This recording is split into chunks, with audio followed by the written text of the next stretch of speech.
እንኳን ደህና መጣችሁ። ዛሬ የምንመረምረው አንድ በጣም ትልቅና አእምሮን የሚያዞር እንቆቅልሽ ነው። አዎ፣ በእርግጥም ትልቅ ጥያቄ ነው። ሁሉም ነገር አስቀድሞ ከታወቀ የእኛ ምርጫ ትርጉም አለው ወይ? በትክክል። የወደፊቱ ጊዜ አስቀድሞ የተጻፈ መጽሐፍ ከሆነ እኛ በየቀኑ የምንወስኗቸው ውሳኔዎች ለውጥ ያመጣሉ? ይህንን ጥያቄ ለመመለስ ነው ዛሬ የምንሞክረው። እናም ይህንን ለመፍታት በእጃችን ያሉ ጽሑፎች ከጥንታዊው የእስራኤል የባሪያ ሕግ አንስተው እስከ መላእክት ምስጢር ድረስ የሚዘልቅ ጉዞ ላይ ይወስዱናል። በጣም ውስብስብ ነገር ግን አስገራሚ ጉዞ ይሆናል። አዎ፣ የታሪክ የውይይታችን ቁልፍ ነው። ብዙ ጊዜ ነጻነት ስንል የምናስበው ከማንም ቁራኝነት መላቀቅን፣ የፈለግነውን ማድረግ መቻልን። ልክ ነው። ነገር ግን እነዚህ ጽሑፎች ነጻነትን በተለየ መነጽር ያዩታል። ነጻነት ማለት ትክክለኛውን ጌታ መምረጥ ነው የሚል ሐሳብ ያቀርባሉ። የሚገርም ሐሳብ ነው። እስኪ ታሪኩን እንመልከተው። በዘጸአት መጽሐፍ ምዕራፍ 1 ላይ አንድ ዕብራዊ ባሪያ ለ6 ዓመታት ጌታውን ካገለገለ በኋላ በሰባተኛው ዓመት ነጻ የመውጣት ሙሉ መብት አለው። አዎ። ነገር ግን እዚህ ላይ ነው ነገሩ የሚገርመው። ባሪያው ጌታዬን፣ ሚስቴንና ልጆቼን እወዳለሁና ነጻ አልወጣም ብሎ በገዛ ፈቃዱ ከመረጠስ? እዚህ ጋ ነው ቁም ነገሩ። ጌታው ወደ ዳኞች ወስዶት በሩ ጋር አቁሞ ጅራውን በወስፌ ይበሳዋል። ይህም ለዘላለም የእርሱ ባሪያ ሆኖ እንደሚኖር የሚያሳይ ምልክት ነው። በትክክል። ጽሑፎቹ ይህንን ታሪክ እንደ አንድ ትልቅ ምሳሌ ነው የሚጠቀሙት። እዚህ ላይ አንድ ሰው ከፍተኛ ዋጋ ያለውን ነጻነቱን በፍቅር ምክንያት ሲጠው እናያለን። አዎ፣ ባሪያው ለጌታው ያለው ፍቅር ነጻ ከመውጣት በላይ ዋጋ እንዲሰጡ አድርጎታል። ይህንን ወደ ስነ መለኮታዊው ሐሳብ ስንመልሰው፣ እሺ፣ አንድ ፍጡር ለምሳሌ እኛም ብንወስድ ለእግዚአብሔር ባለው ፍቅር ተነሳስቶ የራሱን የውሳኔ ነጻነት ወይም ነጻ ፈቃድ ለፈጣሪው አሳልፎ የመስጠቱ ምሳሌ ነው ይላሉ። ዋናው ነጥብ ግን ይሄ ነው። ይህ ውሳኔ የሚመነጨው ጌታው አስቀድሞ ካሳየው ፍቅርና እንክብካቤ ነው። ባሪያው በግዴታ ሳይሆን በፍቅር ምላሽ ነው የሚሰጠው። እሺ፣ የጆሮ መብሳቱ ነገር ግን ትንሽ ግራ ያጋባል። የዚህ ምሳሌያዊ ትርጉም ምንድን ነው? በጣም ጥሩ ጥያቄ ነው። አንድ ደቂቃ። የባሪያው ጆሮ መብሳት ከመስቀሉ ጋር በቀጥታ እንዴት ተገናኘ? ጽሑፉ ይህንን ዝላይ እንዴት ነው ያደረገው? ዝላይ አይደለም፣ ይልቁንም የሚልክት ትርጓሜ ነው። ጆሮ የመስማያ አካል ነው። ልክ ነው። ጆሮ መብሳት በምሳሌያዊ አነጋገር የሚሰማ ጆሮ ማግኘትን ያመለክታል። ባሪያው ከእንግዲህ የራሱን ፍላጎት ብቻ ሳይሆን የጌታውን ድምፅ ለመስማትና ለመታዘዝ ራሱን ሰጥቷል ማለት ነው። ገባኝ። ጽሑፉ ይህንን ሐሳብ አንድ ደረጃ ከፍ አድርጎ ፍጡር እውነተኛ ሕይወትን የሚያገኘው በመስቀል በኩልና በፈጣሪው ፍቅር ልቡ ሲነካ ያንን የተቀበለውን የነጻ ፈቃድ ስጦታ በፍቅር ተነሳስቶ ለፈጣሪው መልሶ ይሰጣል ይላል። ልክ አንድ ሰው የሚወደውን ሥራ ሲሰራ ሰዓት አልቆጥርም እንደሚለው ማለት ነው። ዋው! በፈቃዱ ለሥራው ባሪያ ይሆናል፣ ምክንያቱም ፍቅር ነጻ ያወጣዋል። ይህንን ሐሳብ መረዳት ራሱ የውይይታችንን መነሻ እንቆቅልሹ የበለጠ ያወሳስበዋል። እኛ በፍቅር ተነሳስተን የምንመርጥ ከሆነ ነገር ግን ፈጣሪ ያንን ምርጫችንን አስቀድሞ የሚያውቅ ከሆነስ? አዎ፣ እዚህ ላይ ነው ነገሩ በጣም አስገራሚ የሚሆነው። ጽሑፎቹ እግዚአብሔር ወደፊቱን ጊዜ እንደሚያውቅ ለማሳየት በጣም ተጨባጭ ምሳሌዎችን ይጠቅሳሉ። ለምሳሌ ንጉሥ ዮስያስ። አዎ፣ የኢዮስያስ ታሪክ ከመወለዱ ከ300 ዓመታት በፊት እግዚአብሔር በስሙ ጠርቶት ምን እንደሚያደርግ በነቢይ በኩል ትንቢት ተናግሯል። ሌላው ይበልጥ አስገራሚው ምሳሌ ደግሞ የፋርሱ ንጉሥ ቂሮስ ነው። ቂሮስ ከመውለዱ 150 ዓመት ገደማ በፊት። በጣም የሚገርም ነው። ነቢዩ ኢሳይያስ በስሙ ጠርቶት የተማረኩትን እስራኤላውያን ነጻ እንደሚያወጣና የኢየሩሳሌምን ቤተ መቅደስ መልሶ እንደሚገነባ በዝርዝር ተናግሯል። ስማቸው ሳይቀር ተጠርቷል። አዎ፣ እነዚህ የአጋጣሚ ጉዳዮች አይደሉም። ቆይ እዚህ ላይ አንድ ነገር ልጠየቅ። ቂሮስና ዮስያስ አስቀድሞ መታወቃቸው እግዚአብሔር የወደፊቱን እንደሚያውቅ ያሳያል ወይስ የወደፊቱን እንደሚወስን? በጣም ወሳኝ ጥያቄ ነው። በሁለቱ መካከል ትልቅ ልዩነት አለ። ጽሑፉ የትኛው ላይ ነው የሚያተክረው? ጽሑፎቹ የሚያተክሩት በመጀመሪያው ላይ ነው። ዋናው መከራከሪያቸው እግዚአብሔር የወደፊቱን የሚወስነው ሳይሆን እርሱ ከጊዜ ገደብ ውጪ ስለሆነ ሁሉንም ነገር በአንድነት ያውቃል የሚል ነው። ይህንን ከትልቁ ምስል ጋር ስናገናኘው ለእኛ ጊዜ እንደ ወንዝ የሚፈስ መስመራዊ ነገር ነው። ትላንት፣ ዛሬ፣ ነገ። ልክ ነገር ግን በምንጮቹ አገላለጥ እግዚአብሔር ከወንዙ ውጪ ሆኖ ሙሉውን የወንዙን ፍሰት ከመነሻው እስከ መድረሻው በአንድ ጊዜ ያያል። ጊዜና ቦታ በራሳቸው ፍጡራን ናቸው። እሱ ግን የፈጠራቸው እንጂ በእነሱ አይገደብ። ይሄ ማለት እንግዲህ እኛ የምንጨነቅበት ነገ የሚባል ነገር ለእግዚአብሔር ልክ እንደ ትላንትናው የተፈጸመ ታሪክ ነው ማለት ነው። በትክክል። በጣም የሚገርም ሐሳብ ነው። ይህ እውነት ከሆነ የእኛ ጸሎትስ ምን ትርጉም አለው? መልሱ አስቀድሞ ከተዘጋጀ እኛ ለምን እንጸልያለን? ጽሑፉ ይህንን ይዳስሳል። አዎ ይዳስሰዋል። እንዲያውም ሐሳቡን የበለጠ ያሰፋዋል። እሺ፣ ጽሑፉ መዝሙር 139ን ይጠቅሳል። አካሌ ገና ቅርጽ ሳያገኝ ዓይኖቼ አዩኝ፣ የተወሰኑልኝም ዘመናት ገና አንድ ቀንም ሳይጀምር ሁሉም በመጽሐፍ ተጻፉ ይላል። ዋው! ይህ ማለት እኛ ገና ልንጸልይ ያሰብነውን ጸሎት ሳይቀር ዓለም ከመፈጠሩ በፊት እግዚአብሔር ያውቀዋል፣ መልሱንም አዘጋጅቷል ማለት ነው። ታዲያ ጸሎቱ ለምንድን ነው? ስለዚህ ጸሎታችን ውጤቱን ለመቀየር ሳይሆን አስቀድሞ በተዘጋጀው መለኮታዊ ዕቅድ ውስጥ የበኩላችንን ሚና ለመውጣት እና ከፈጣሪ ጋር ያለንን ግንኙነት ለማጽናትን ነው። ጸሎቱ ራሱ የዕቅዱ አካል ነው። ገባኝ። ይሄ የእግዚአብሔር ሁሉን አዋቂነት በጣም ኃያል ሐሳብ ነው።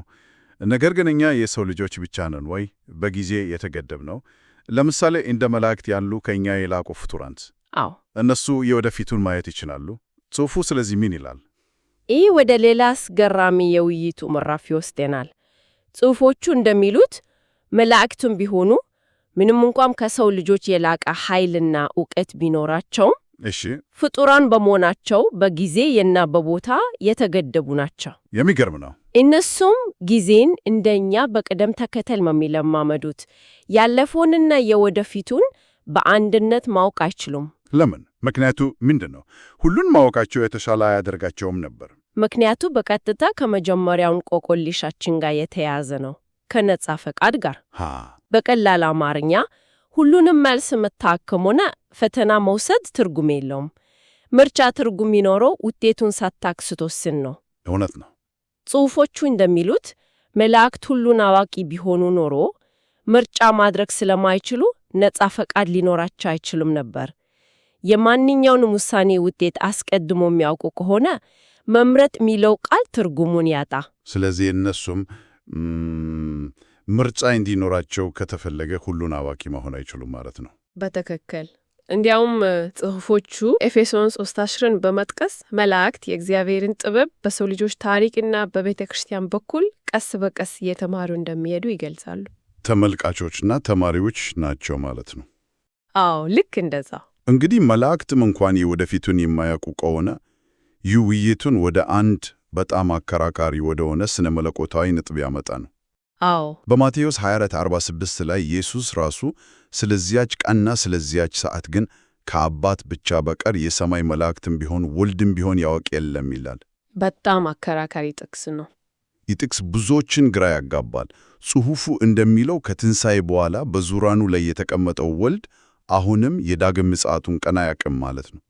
አዎ፣ የአንድ ወሳኝ ጥያቄ ያስነሳል። ጽሑፉም እነዚህን ሁለት አመለካከቶች ሚዛናዊ በሆነ መንገድ ለማቅረብ ይሞክራል። እስኪ እንስማቸው። የመጀመሪያው አመለካከት አይ አሁን ያውቃል የሚል ነው። እሺ፣ ምክንያታቸው ምንድን ነው? ይህንን አቋም የሚደግፉ ሰዎች የሚያቀርቧቸው ነጥቦች አሉ። አንደኛ፣ ወልድ ለሐዋርያው ዮሐንስ የራእይ መጽሐፍን በመስጠት ስለ መጨረሻው ዘመን ክስተቶች በዝርዝር ገልጿል። ልክ ነው።